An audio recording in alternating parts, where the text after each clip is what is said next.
வணக்கம் மாணவ செல்வங்களே. பாடம் 7 சான்றோர் மொழி. இதில் ஒரு மனப்பாட பகுதி இனியவை 40.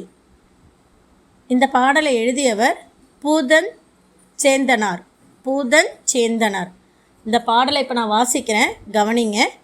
கற்றார் முன் கல்வி உரைத்தல் மிக இனிதே, மிக்காரை சேர்த்தல் மிகமான முன் இனிதே. எல்துணை யானும் இரவாது தான் ஈதல், எத்துணையும் ஆற்றல் இனிது. இந்த பாடலோட கருத்து என்ன தெரியுமா? படித்தவர்கள், அதாவது கற்றவர்களின் முன் தான் கற்ற கல்வியை கூறுதல் இனிமையானது. நல்லா படித்தவங்க கிட்ட நாம் என்ன கற்றுக்கிட்டோமோ அது அவங்க முன்னாடி சொல்கிறது ரொம்ப இனிமையாக இருக்குமா. அறிவில் மேம்பட்டவர்களுடன் சேர்ந்து இருப்பது மிகவும் இனிமையானது. அறிவில் மேம்பட்டவர்கள், படித்தவர்கள் இருக்காங்கள்ல, அவங்க கூட நாம் சேர்ந்து இருக்கிறது என்னது, ரொம்ப இனிமையானதான். எல்லளவு சிறிதாயினும் தான் பிறரிடம் கேட்டு பெறாமல் பிறருக்கு கொடுத்தல் எல்லாவற்றையும் விட இனிமையானதாகும். அதாவது எப்படி சின்ன இதுவாக இருக்கோ, நாம் எந்த பொருளையுமே அடுத்தவங்க கிட்ட கேட்காம மாதிரி நம்மக்கிட்ட இருக்கிறத கொஞ்சமாக இருந்தாலும் அதை பிறருக்கு கொடுத்து உதவணுமா. ஓகேவா? ரொம்ப நல்லா இருக்கும் இந்த பாட்டு. நான் திரும்பவும் ஒரு தடவை வாசிக்கிறேன், கவனிங்க. கற்றார் முன் கல்வி உரைத்தல் மிக இனிதே, மிக்காரை சேர்த்தல் மிகமான முன் இனிதே. எல்துணை யானும் இரவாது தான் ஈதல், எத்துணையும் ஆற்றல் இனிது. இந்த சான்றோர் மொழி பாடத்தில் மிக்கார்னா அறிவில் மேம்பட்டவர், எல் துணை எல் அளவு, எத்துணையும் எல்லாவற்றிலும், மாண்பு பெருமை. எவ்வளோ அருமையான விளக்கம் பாருங்கள். அடுத்தது இந்த சான்றோர் மொழி இனியவை 40. இந்த பாடலை எழுதிய பாடலாசிரியர் பற்றி பார்க்கலாமா? இந்நூல் மதுரை தமிழ் ஆசிரியர் மகனார் பூதஞ்சேந்தனார் அவரால் எழுதப்பட்டது. வாழ்க்கைக்கு நன்மை தரும் இனிய கருத்துக்களை கூறுவது. 40 பாடல்களை கொண்டது. எனவே இனியவை 40 என்று அழைக்கப்படுகிறது. இனியவை 40க்கு பொருள் பார்த்துட்டோமா?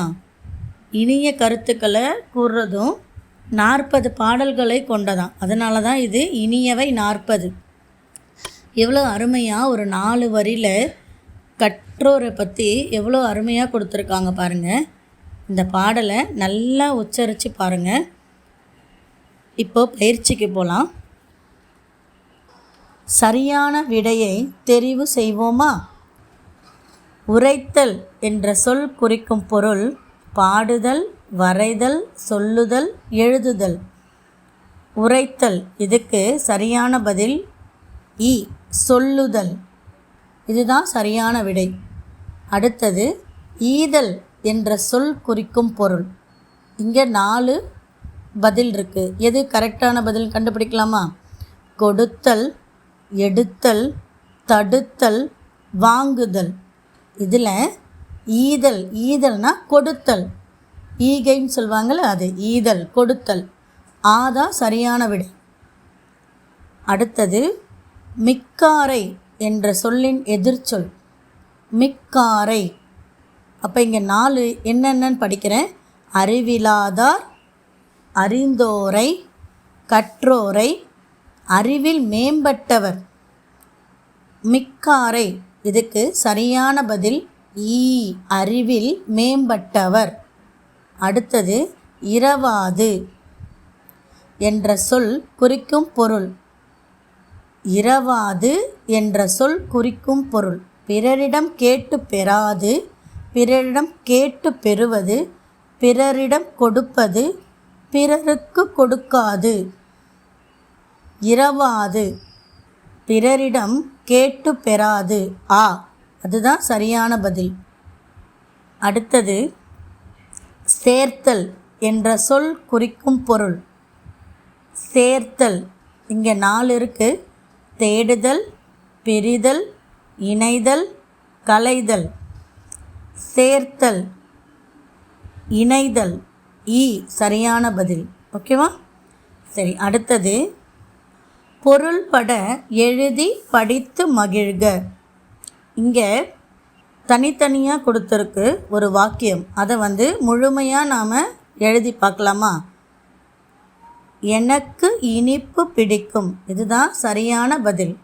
அடுத்தது இரண்டாவது, உழைப்பு உயர்வு தரும்.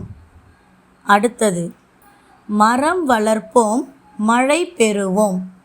நாலாவது, சுத்தம் சுகம் தரும்.